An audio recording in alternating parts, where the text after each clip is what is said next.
पात्र में जल और दूध ले लीजिए, शुक्रवार का दिन। तो कहोगे गुरुजी ये कथा कहां से निकाल के लाए हो? तो विष्णु पुराण में से आप उसको स्मरण कर सकते हो। काय में से? विष्णु पुराण में से। एक पात्र में देसी गाय का दूध, जल उसमें रखकर, और आपके यहाँ अगर लड्डू गोपाल हो, यदि आपके घर में ठाकुर जी हो, लड्डू गोपाल हो, विष्णु जी का कोई स्वरूप हो, श्री हरि का कोई स्वरूप हो, तो उस पर शुक्रवार के दिन आप संध्या के समय पर दुर्वा डालकर उस दुर्वा से अगर लक्ष्मी जी के नामों का 108 बार उच्चारण कर कर घी का दिया लगाकर कैसर के चावल साथ में रखकर केवल उस जल का और दूध का मात्र छींटा देते हो, तो उसके घर में कभी लक्ष्मी की कमी नहीं आ सकती, संपदा बढ़ती चली जाती है। 108 बार लक्ष्मी के नाम का मात्र उच्चारण कर लेने पर भगवान विष्णु के चरणारविंद पर, भगवान विष्णु के चरणों पर केवल उस दुर्वा का, जल का, दूध का सिंचन कर देने से भी लक्ष्मी की वृद्धि होती है। कभी कभी ऐसा भी दर्शन करा करो, जब शिव जी के शिवलिंग के ऊपर जो जलाधारी लगती है, करें आप लोगों ने दर्शन? शिव जी के शिवलिंग के ऊपर जो जलाधारी होती है और जलाधारी में से बूंद बूंद पानी शंकर भगवान के ऊपर गिरता है, शिव जी के ऊपर गिरता है। कभी कभी उसका भी एक प्रेम से दर्शन करा करो, बहुत ध्यान से दर्शन करा करो कभी उसका। आप लोगों को पहले भी कहा कि जो जलाधारी होती है जिसमें से बूंद बूंद पानी गिरता है, वो शंकर भगवान की 5 लड़कियां हैं। कितनी बेटियां हैं? 5। सब लोग उसका नाम बोलेंगे। जया, विषहरा, शामली बारी, दौतली, देव। ये शंकर भगवान की 5 लड़कियां हैं जो शिवजी के ऊपर निरंतर एक एक बूंद पानी गिरा रही हैं। निरंतर जल गिर रहा है, निरंतर जल पड़ रहा है। कभी अगर मौका मिला करे तो एक बार जब आप शिव जी को जल चढ़ाने जाओ, लोटा भर के जल चढ़ाने जाओ, भगवान शंकर को जल अर्पित करने जाओ, तो कभी कभी अगर तुम्हारे थोड़ा सा समय तुमको तुम्हारे घर से अगर मिल जाए तो 2-5 मिनट शिव जी की जलाधारी में से जो पानी गिरता है उसका भी दर्शन करा करो, उसका दर्शन किया कभी कभी। और यहां तक शिवपुराण कहती है,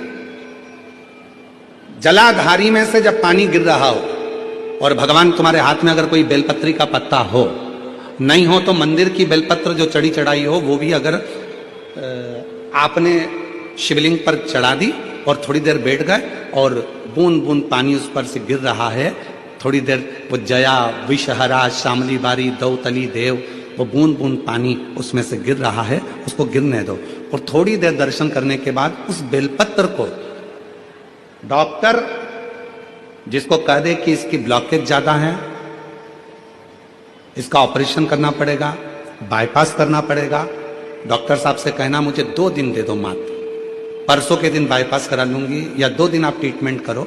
2 दिन जो शिव जी के जलाधारी में से पानी गिरता है, जया, विषहरा, शामली बारी, दौतली, देव, जो पानी को गिरा रही होती हैं, उसके नीचे रखी हुई बेलपत्र को यदि जिसके हार्ट में प्रॉब्लम हो, जिसके थायराइड की प्रॉब्लम होती है, अगर वो बेलपत्र को अगर उस व्यक्ति को 2 दिन एक चढ़ी हुई बेलपत्र फिर एक चढ़ी हुई बेलपत्र 2 दिन खिला दीजिए और तीसरे दिन फिर जांच कराइए, डॉक्टर आपको बोलेगा कि अभी ऑपरेशन की जरूरत नहीं है, दवाइयों से आराम लग जाए, दवाइयों से आराम। डॉक्टर को जरूर दिखाओ, डॉक्टर का इलाज करवाओ, क्योंकि हमारे यहाँ शिव महापुराण में डॉक्टर को शिव का एक रूप कहा गया है, शंकर भगवान को डॉक्टर कहा गया है, क्योंकि शिव और डॉक्टर दोनों को विश्वास का प्रतिबिंब कहा गया। वृक्ष के नीचे महामृत्युंजय मंत्र का जाप जो शुक्रवार की शुक्रवार घी का दिया लगा कर करता है, उसके रोग बाबा देवाधिदेव महादेव समाप्त करते चले जाते हैं। ये संजीवनी मंत्र शुक्रवार के दिन भगवान शंकर को शुक्र को दिया था, इसलिए उसकी प्रधानता। आपको मालूम पड़ गया कि शरीर में मुझे ये रोग हो गया है, मुझे शुगर हो गया है, मुझे बीपी हो गया है, मेरा ब्लड प्रेशर ऊंचा नीचा रह रहा है, कोई भयंकर रोग, मेरे रिश्तेदार को कोई कैंसर जैसा रोग हो गया, किसी को कोई थायराइड हो गया, किसी को कोई किडनी और लीवर में सूजन हो गई, किसी को कहीं किडनी और लीवर में तकलीफ हो गई। तो शिव महापुराण की कथा कहती है, नवग्रह शिव महापुराण की कथा कहती है कि बेलपत्री के वृक्ष के नीचे महामृत्युंजय मंत्र का जाप जो शुक्रवार की शुक्रवार घी का दिया लगाकर करता है, उसके रोग बाबा देवाधिदेव महादेव समाप्त करते चले जाते हैं। ये संजीवनी मंत्र शुक्रवार के दिन भगवान शंकर को शुक्र को दिया था, इसलिए उस शिव उनके मंदिर में आने वाले को तुरंत दे देता। जल चढ़ाने वाले को 3 चीजें तुरंत मिल जाती। आप नहीं भी मांगे, आप यदि नहीं भी मांगेंगे तो भी वो 3 चीजें मिल जाती। पहले नंबर पर है शांति, दूसरे नंबर पर है दिशा और तीसरे नंबर पर है सफलता। शांति, और बहुत जरूरी है मन की शांति। आप जब मन से भगवान देवाधिदेव महादेव के मंत्र का उच्चारण करते हैं, आप जब मन से भगवान शंकर के नाम का उच्चारण करते हैं, तब हृदय की शांति अपने आप आती है। इसलिए एक बार दिल से सब लोग पुकारेंगे, श्री शिवाय नमस्तुभ्यं, श्री शिवाय नमस्तुभ्यं। पति पत्नी में आपस में झगड़ा हो रहा हो, बहुत क्लेश रहता हो, बहुत ज्यादा, दोनों एक दूसरे का मुंह देखना पसंद ना करते, दोनों एक दूसरे के सामने ना आए, इतना क्रोध जिस पति पत्नी के आपस में रहता हो, अगर पत्नी एक सिंदूरा अगर शंकर जी के मंदिर से पार्वती जी को टच कर कर, पार्वती जी का स्पर्श कराकर सिंदूर उसमें भर कर उस सिंदूरे को अगर अपनी अलमारी में रख लेती है, जहां तैयार होती है उस अलमारी में रख ले, और भले वो मांग में लगा रही कि ना लगा रही, थोड़ा बहुत भी लगाया तो ठीक है, ना लगाए तो अलमारी में अगर रख भी ले, 20-22 दिन के अंदर हमको पत्र लिखकर बताना कि उसकी लड़ाई झगड़ा कम हुआ कि नहीं हुआ, उसका आपस में मेल बढ़ा कि नहीं। तो एक प्रैक्टिकल करके देखना, ये सियोर वाला महाराज कहीं झूठ तो बोल के। सारे ज्योतिर्लिंगों में आप जाकर दर्शन करेंगे तो गोल जलाधारी मिलेगी और उत्तर की ओर उसका जल जाते हुए आप दर्शन करेंगे, ठीक है। एक जलाधारी जो गोल होती है, एक जलाधारी जो गोल है और जिसके चरण उत्तर की ओर गए हुए हैं, उसका जब हम दर्शन करते हैं तो वो मां जगज्जननी पार्वती जी का हस्तकमल शिवलिंग विराजित है। एक जलाधारी होती है चौकोर। काशी गए हो आप लोग? अगर काशी में अगर आपने दर्शन करा होगा तो वहां पे जो जलाधारी है वो चौकोर है महाराज। एक गोल जलाधारी होती है जो सर्व कार्य करने में, पूर्ण फल देने में प्रबल होती है महाराज। और जो चौकोर जलाधारी होती है ये मुक्ति देने में, मतलब मोक्ष की जो कामना करने वाले होते हैं, मुक्ति की जो कामना करने वाले होते हैं, मोक्ष की जो कामना करने वाले होते हैं, उसके लिए चौकोर जलाधारी का स्मरण कराया जाता है।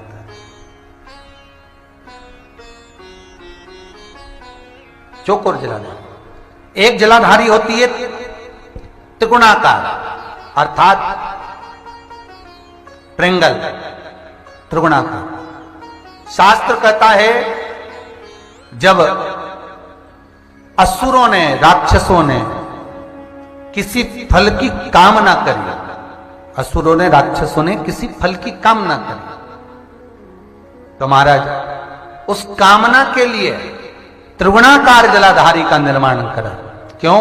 क्योंकि त्रिपुंडधारी, त्रिनेत्रधारी, त्रिशूलधारी, त्रिवेत्रधारी भगवान शंकर को 3 लोक का राज्य का सुख पाने के लिए असुर त्रिगुणाकार जलाधारी का स्मरण कर कर शंकर को अपना बना दे। त्रिगुणाकार।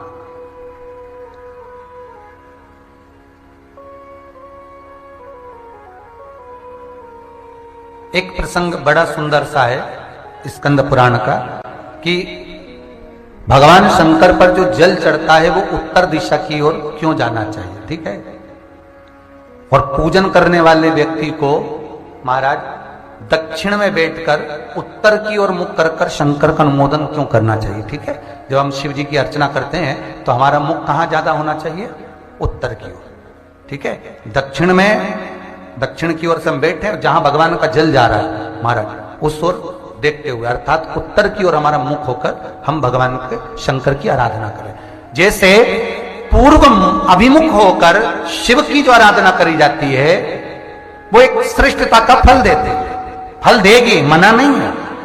पश्चिम की ओर मुख कर जो शंकर की आराधना करी जाती है उसका फल मिलेगा, मना नहीं है। पर दक्षिण में बैठकर उत्तर की ओर मुख कर जब हम शंकर की आराधना करते हैं उसका जो फल होता है वो शीघ्र प्राप्त होता है। पर ज्यादातर लोग कैसे करते हैं? आप लोगों ने भी तो करा होगा, बोलो जरा जम के। कहां बैठते हो? महाराज जी उत्तर की ओर तो जलाधारी का मुख है, ऐसे एक सहज भाव, ये शिवलिंग है, ये जलाधारी, ये उत्तर की ओर है। तो तुम लोग कहां बैठोगे? ये यहां जा रही है तो ये शिवलिंग है तो तुम इसके सामने बैठोगे, कि जल यहां से जा रहा है तुम उसके सामने बैठो। पर बैठना कहां चाहिए? जहां शिवलिंग है यहां से जल बह रहा है तो यहां बैठो। फिर बाद में लोग कहते हैं महाराज जी हम तो शंकर जी की खूब पूजन करते हैं, हमने तो खूब अनुष्ठान करा पर फल कम क्यों मिला? उसका कारण है पूर्व अभिमुख होकर करोगे मिलेगा पर थोड़ा समय लगेगा, पश्चिम अभिमुख होकर करोगे मिलेगा, थोड़ा समय लगेगा। पर शिव आराधना में जब दक्षिण में बैठकर उत्तर का मुख कर जहां शिव का जल जाता है बस यहां बैठकर अगर आप शंकर की आराधना कर रहे हो तो वो कामना पूरी होने में देर नहीं लगती, कार्य जल्दी ही पूर्ण हो जाता है। पर दुनिया के लोगों तो वही हिसाब से जाते हैं, जैसे शंकर जी के मंदिर में जाओगे तो इधर पानी बह रहा है तो तुम सामने जाके जल चढ़ाना चाहोगे या उधर बैठकर जल चढ़ाना चाहोगे। तुम्हारी जो इच्छा है, तुम्हारी जो आनंद है, ब्राह्मण भी अगर आपको बिठाएंगे तो पूरा पश्चिम का मुख कर बिठाएंगे, यहां बैठ जाओ, यहां से पूजन करो, यहां बैठ जाओ। पर उसमें शिव महापुराण में, स्कंद पुराण में कहा गया कि भगवान शिव को रिझाने के लिए सर्वश्रेष्ठ स्थान कि काल को भी जीता जाए और दक्षिणवर्ती का काल हो, पितरों को भी जीता जाए, दक्षिणवर्ती का पितृभाव, असुरों को हर तरह से जो हमारे कार्य को सिद्ध करे। तो उत्तर की ओर छोटा सा शंकर जी का शिवलिंग है, छोटा सा शंकर भगवान का शिवलिंग है, या आपके घर में कुबरेश्वर धाम का कंकर है और आपके घर में यदि शंकर भगवान का शिवलिंग है या सीहोर का रुद्राक्ष हो या शंकर भगवान का शिवलिंग हो या कंकर शंकर हो, तो निवेदन है जहां पर भी शिवलिंग आपके घर में विराजमान है, अगर छोटी सी कटोरी में एक बेलपत्र को आप नीचे रखिए, छोटी सी कटोरी उस बेलपत्र के ऊपर रखकर उसमें थोड़ा सा मधु शहद शंकर भगवान की साक्षी में शिव जी के सामने अगर शुक्रवार की शुक्रवार रखना प्रारंभ कर दो, धीरे धीरे संपदा की वृद्धि अपने आप हो। जब व्यक्ति के मन में अहंकार आ जाता है, जब व्यक्ति के मन में अभिमत्ता आ जाती है, थोड़ा सा अभिमान आ जाता है तो वो भगवान से दूर हो जाता है। तीन चीजें भगवान से दूर कर देती है। पहले नंबर पर व्यक्ति के भीतर का अहंकार, दूसरे नंबर का हमारे भीतर की ज्यादा कामना,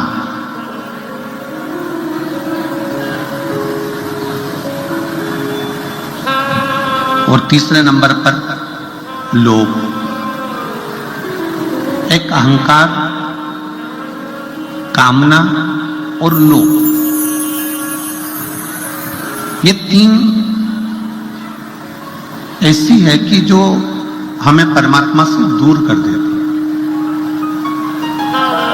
जैसे जैसे भीतर अहंकार आता चले जाता है, अभिमान बढ़ता चले जाता है, अभिमत्ता आती चली जाती है, वैसे वैसे परमात्मा दूर होते चले जाता है।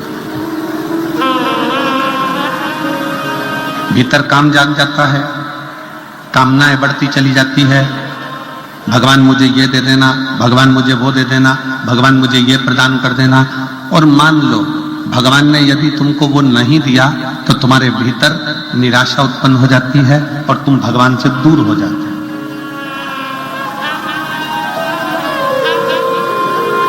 एक भीतर की ज्यादा कामना भी परमात्मा से दूर कर देती है। एक हमारे भीतर का लोभ,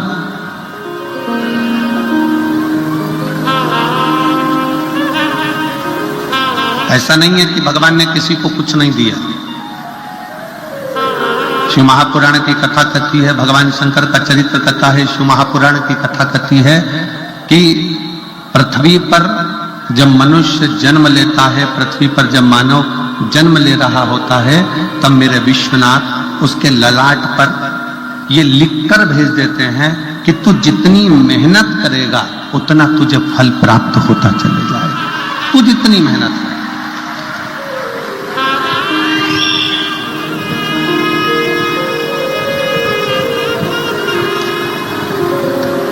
तो जितनी जितनी लगनता से काम करेगा, जितनी जितनी मेहनत से काम करेगा, जितना जितना परिश्रम करता चले जाएगा, उतना उतना तू प्राप्त करता चले जाएगा। कथा कहती है कमाई करो तन से और भजन करो मन से। कमाई तन से करिए। अगर कमाई करना है तो तन से करो, खूब अच्छे से। इस शरीर के द्वारा जितना कमा सकते हो, इस शरीर के द्वारा जितना ला सकते हो लेकर आओ, जितना कमा सकते हो उतना कमाओ, जितना कर्म करना हो उतना करो। कमाई तन से करो और खूब करो, और इस कमाई को मन तक लेकर मत जाओ। 5 स्थान शिव जी को चढ़े हुए जल को लगाने का। पहला स्थान बोलिए, जम के बोलो जरा, नेत्र। दूसरा स्थान कर्ण, तीसरा स्थान मस्तिष्क, चौथा स्थान कंठ और 5वां स्थान अपना हृदय। मात्र ये 5 स्थान शिव जी के चढ़े हुए जल को आप अगर लगा लेते हो तो तुम्हारे ऊपर किसी ग्रह, चाहे शनि हो, चाहे राहु हो, चाहे केतु हो, चाहे मंगल हो, कोई ग्रह आप पर भारी नहीं रह सकता। ये 5 स्थान मेरे देवाधिदेव महादेव की विरल भक्ति के लिए, निर्मल शुद्धि के लिए है। नेत्रों पर जल लगाने से मतलब है कि जब भी मैं दर्शन करूं तो मेरे देवाधिदेव महादेव का करूं, शिव जी।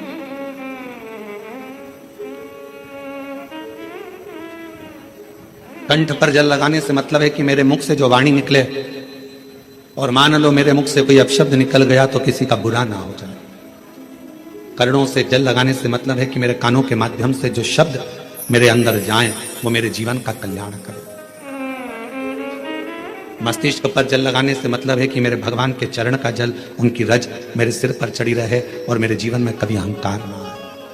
हृदय पर जल लगाने से मतलब है कि मेरे हृदय में भगवान शंकर के चरणों का वास नित्य प्रतीत रहे हमेशा। ये 5 स्थान, जिस लड़की को, जिस लड़के को मंगल है, और ब्राह्मण देवता ने यदि आपको कहा कि इनको मंगल है, इसकी शादी में देरी हो रही है, मंगल के कारण अगर शादी रुक रही है, देरी हो रही है, विवाह में देरी हो रही है, तो उस बेटी और बेटे को 3 महीना लगातार शिवजी पे चढ़े हुए जल को इन 5 स्थान पर लगाना प्रारंभ कर दे। 3 महीने के बाद वो खुद कहेगा कि हाँ, हमारा संबंध जम गया, हमें मंगल से कोई दोष नहीं लगा। स्वयं शिव कृपा करते हैं। जी हम शंकर जी को क्या चढ़ाएं? हमने कहा जल चढ़ाओ, तो क्या जल लेने के लिए घर जाना पड़ता है? तो फिर हमारे पास तो वो भी लेने के लिए घर पर से हमारे पास पात्र नहीं, हम क्या करें? हमने कहा शंकर के मंदिर चली जा, 3 बार ताली बजा दे। उसने कहा ताली भी नहीं बजाए तो हमने कहा मुख से बम बम बोले बोल दे, उतना ही बोल। वो भी ना बने तो मुस्कुराकर शिव को निहार, मुस्कुराकर शंकर को निहार। अब हमारी आदत क्या हो गई? मार्केट में सीताफल बिक रहा है, मार्केट में गन्ना बिक रहा है, मार्केट में बहुत सारी पूजन की सामग्री बिक रही है। हमारे मन में आया, हमने किसी को खरीदते हुए देखा था सीताफल, मतलब लक्ष्मी जी को सीताफल भी चढ़ाना चाहिए। हमने उसको खरीदते हुए गन्ना देखा, मतलब गन्ना भी चढ़ाना चाहिए। लक्ष्मी जी को मैंने खरीदते हुए ये देखा, मतलब ये भी चढ़ाना चाहिए। लक्ष्मी जी को मैंने चढ़ाते हुए लोगों से सोने के सिक्के देखे, मतलब ये भी चढ़ाना चाहिए। मैंने लक्ष्मी जी को चढ़ाते हुए चांदी के सिक्के देखे, मतलब ये भी चढ़ाना चाहिए। मैंने लक्ष्मी जी को चढ़ाने के लिए ये देखा, वो भी चढ़ाना चाहिए।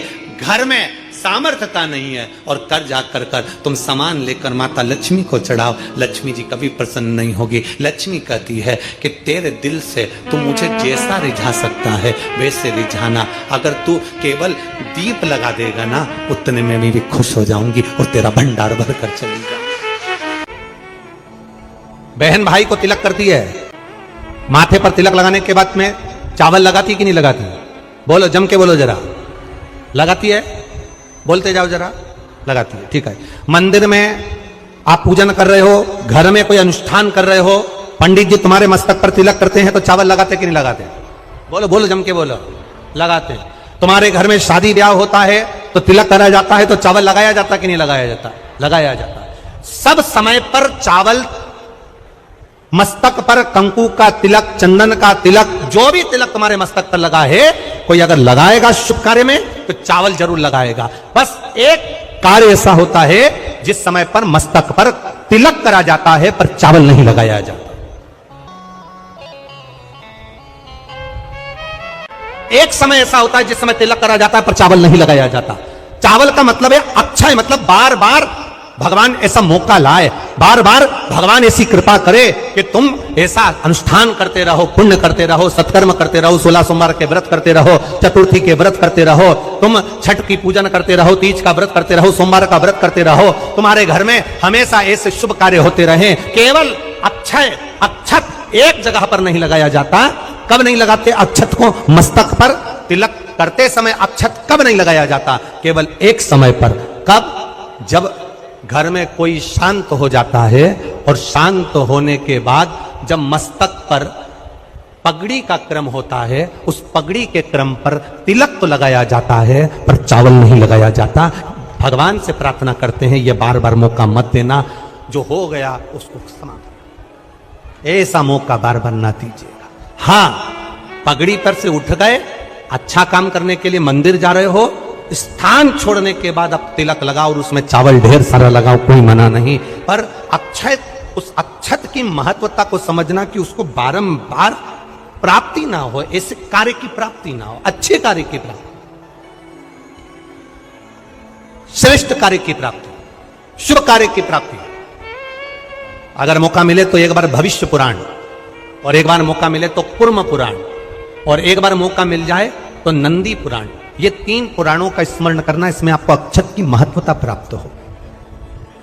भविष्य पुराण, कुर्म पुराण और नंदी पुराण, इन 3 पुराणों में आपको अक्षत की महत्वता प्राप्त होगी कि चावल की महत्वता क्या है। एक चावल का दाना जब अशोक सुंदरी वाली जगह पर चढ़ाया जाता है, एक चावल का दाना अशोक सुंदरी वाली जगह पर चढ़ाया जानते ना हो, ये बेलपत्र जो होता है, इस बेलपत्र पर कभी कभी आपने देखा होगा कि कई लोग बीच वाले पत्ते पर चंदन लगा देते हैं। ये जो बीच का पत्ता होता है इस पर लोग चंदन लगा देते हैं। शिव महापुराण की कथा कहती है, अगर भूलवश भी, अनायास, आपके पास बेलपत्र भी नहीं है, शिव जी का चढ़ा हुआ बेलपत्र भी अगर आपने उठा लिया और उठाकर उस बीच वाले पत्ते पर एक चावल का दाना रखकर भी आप भगवान भोलेनाथ को समर्पित कर रहे हो, तो यह समझ लेना कि तुमने महीना, 2 महीना, 4 महीना, 6 महीना, 8 महीने में, हम तो हमेशा कहते हैं आज फिर कर रहे हैं, 1 महीना पूरा हो जाए जल चढ़ाते, 2 महीना पूरा हो जाए जल चढ़ाते, 3 महीना पूरा हो जाए, 4 महीने पूरे हो गए, 6 महीने पूरे हो गए, या आपका साल भर पूरा हो गया, प्रयास करा करो एक बीच वाले पत्ते पर एक चावल का दाना रखकर शिव जी को समर्पित करना। क्यों? जो तुमने पूर्व में जल चढ़ाया है वो चावल का दाना अक्षय, उसको अक्षत माना जाता है, अक्षय माना जाता है। मतलब तुमने अभी तक जो जल समर्पित करा है वो कभी समाप्त नहीं हो सकता, उसका पुण्य तुम्हारे खाते में चले गया, अब तुम उसको किसी को भी प्रदान कर सकते।